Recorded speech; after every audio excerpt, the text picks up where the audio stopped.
Olá, pessoal! Bem-vindos ao canal Ciências é Fundamental. Essa é a nossa segunda aula do 8º ano e nós vamos continuar a falar sobre reprodução. Agora, reprodução em todos os grupos de plantas. Veja bem, nós não vamos estar falando sobre as características desses grupos. Nós vamos estar falando sobre uma característica, a reprodução. Essas características, né, são fundamentais também para a separação desses grupos, porque vocês vão ver que tem algumas coisas que diferem bastante, né?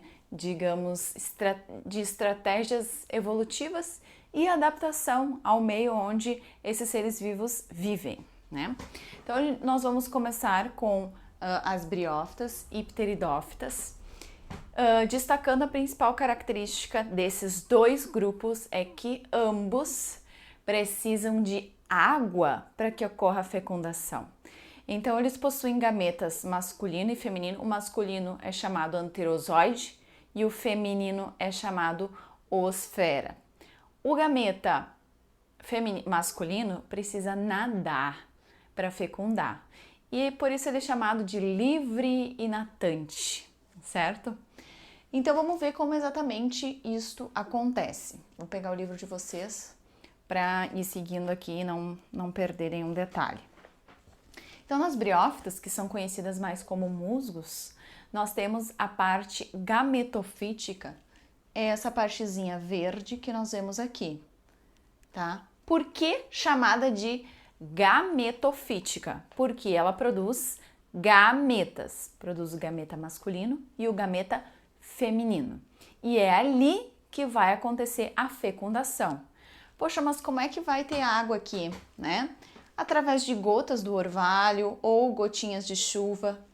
É importante destacar que tanto as briófitas, os musgos, como as pteridófitas precisam viver em regiões úmidas, porque precisa ter essa lâmina de água para que esse anterozoide possa nadar para fecundar. Então, aqui, através de gotículas, às vezes bate uma gota e respinga para outra. Então, vai ter aqui o gametófito e vai fecundar nessa região quando, por exemplo, assim, não tem, ó, aqui o gametófito sem essa partezinha, a haste, que chama-se, então, esporófito. Quanta palavra nova, né? Mas vamos lá. Depois que ocorre a fecundação, começa a se desenvolver a parte da planta que se chama esporófito. Por quê? Porque produz esporos. Aqui nós não falamos de semente nem fruta, nós falamos de esporos. Então esses esporos vão dar origem a novas plantas. Eles ficam aqui nas briófitas dentro de uma parte chamada cápsula e depois que eles ficam maduros, eles são dispersos pelo vento e podem colonizar outros ambientes. Vamos ver então aqui. Essa é a parte esporofítica, essa faz parte gametofítica. Olha só. Então, só para relembrar aqui esse processo de fecundação. Gametas, masculino e feminino. Aqui, o anterozoide. Lembra espermatozoide? Não, é por acaso. Nada até a oosfera, fecunda e aí, ó, começa a se desenvolver esse esporófito. Como vocês podem ver na foto, também vou colocar no Instagram, essa partezinha verde sempre vai ter. Porém, a parte esporofítica, ela não é dominante. A gente diz que nas briófitas, a parte gametofítica é a dominante. Sempre que vocês forem ver assim um lugar cheio de musgos, vocês podem não encontrar esporófitos, só um monte de verdinho, tá? Só vai ter esporófito depois que acontecer a fecundação. Então, essa partezinha verde, o gametófito, ele é duradouro, tá? O contrário das pteridófitas, que possuem sim o esporófito duradouro. Por quê? Porque produz esporos. Quem de vocês aí nunca olhou atrás de uma samambaia, né? As pteridófitas são as samambaias, e viu aquelas bolotinhas pretas? Aquelas partes são os soros, tá? Que são conjuntos, soros, ali dentro vão se encontrar então os esporos, tá? Vamos passar então para as pteridófitas. Essa é a parte esporofítica porque produz os esporos. E igual às briófitas, os esporos dão origem a uma nova planta. Porém, nós também temos uma fase gametofítica. Então, esse esporo se dispersa pelo vento e cai no chão. Vai se desenvolver a parte gametofítica, que também vocês vão encontrar em alguns livros chamados de protalo. Esse protalo vai se desenvolver e vai ter o formato assim de um coração. Vocês podem ver aqui. Aqui nós vamos encontrar estruturas que produzem os gametas, o anterozoide masculino e a osfera feminina. Então, aqui mesmo vai acontecer ali com uma lâmina da água, os anterozoides vão nadar até a osfera e vão fecundar. E aí vai começar a se desenvolver o esporófito, tá? Ó, fecundou, o esporófito se desenvolve e ali a gente vai encontrar os esporos como eu já mostrei. Deixa eu ver se faltou alguma coisa aqui. Não. Então, de maneira bem resumida sobre a reprodução, é isso. Vocês olhem com calma esse ciclo, tá? A parte da fecundação. É importante sempre saber qual é a fase gametofítica, esporofítica, duradoura. Duradoura nas pteridófitas é a esporofítica, tá? E lembrando que, por precisarem da água para fecundação, eles vão viver geralmente em locais úmidos. Agora nós passamos para as gimnospermas. Gimnosperma significa semente nua e ela está agrupada mais próxima então das angiospermas, por isso que estudamos agora essas duas juntas, que são as gimnospermas e as angiospermas. Ambas possuem já grãos de pólen, que são a parte dos gametas que carregam dentro desse grãozinho de pólen os gametas masculinos. Então, primeiro vamos falar aqui das gimnospermas, que possuem sementes, não possuem flores nem frutos, possuem sementes nuas. Como ocorre a fecundação dessas plantas? Elas produzem o que nós chamamos de cone, por isso tem um grupo de gimnospermas chamadas coníferas, talvez você já tenha ouvido falar das coníferas. E as gimnospermas são os pinheiros, e vocês também já devem ter visto uma pinha. Essa pinha é chamada de cone. Nós temos, ou estróbilo, então o estróbilo masculino e o estróbilo feminino. O estróbilo masculino vai ser assim, fininho. Deixa eu ver se tem uma foto aqui. Não, aqui. É para ser o masculino, então. Mais fino e comprido. Aqui já são as angiospermas. Vou mostrar aqui no livro de vocês, ó. Vocês conseguem ver. O estróbilo masculino. E o feminino aqui, uma pinha grande. A gente tem aquela pinha, né? Famosa pinha do pinus, mas também temos a pinha do pinhão, uma planta característica aqui do sul do Brasil, muito importante ecologicamente e economicamente também. Então, aquela é a pinha que possui as sementes. Como ocorre a fecundação? Nós temos uma planta, muitas vezes as plantas existem masculina e feminina. O estróbilo masculino vai ser em uma planta e o feminino em outra. Então, para que tenha fecundação, precisa ter duas plantas próximas. Não adianta ter só uma, que não vai acontecer a fecundação. Mas algumas é na mesma planta. E aí o que nós vamos ter? O grão de pólen, que está na parte do estróbilo masculino, é disperso pelo vento. O vento leva ele até a oosfera, até o cone feminino que tem a oosfera, e lá ocorre a fecundação e se desenvolve um embrião que está ali, que é dentro da semente. A semente é a reserva de nutrientes para a futura planta.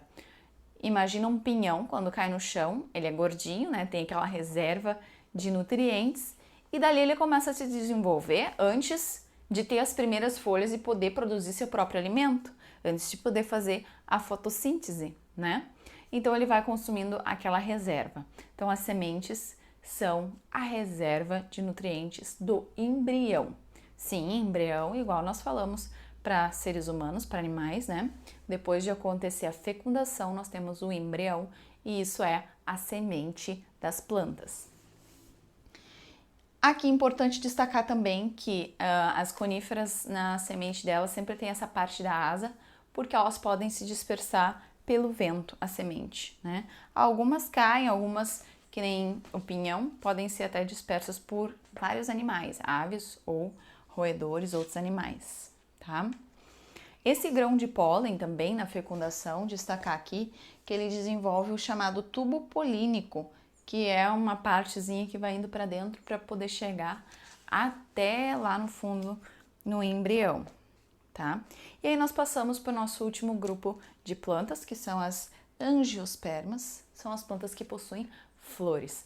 As flores são a estrutura reprodutora das angiospermas. É ali que nós encontramos os gametas masculino e feminino.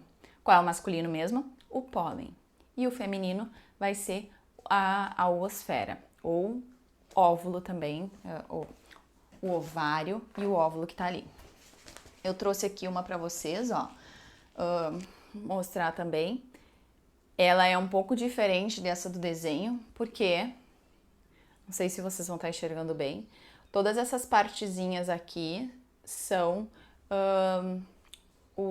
as partes masculinas. Aqui nós encontramos o pólen, tá? Vão ser então os estames que possuem essa pontinha aqui antera.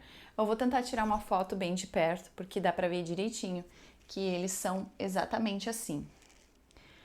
E aqui em cima, a entrada da parte feminina, que vai ter o embrião, o ovário ali embaixo. E aí eles precisam polinizar aqui. Aí nós temos também outras estruturas, né? As pétalas, as sépalas aqui embaixo, aqui. E existem muitas variações, como vocês podem ver aqui numa outra que eu deixei aqui, ó. É isso vocês estudam quando a gente vai estudar, as angiospermas, mesmas características, mas aqui nós temos uma inflorescência.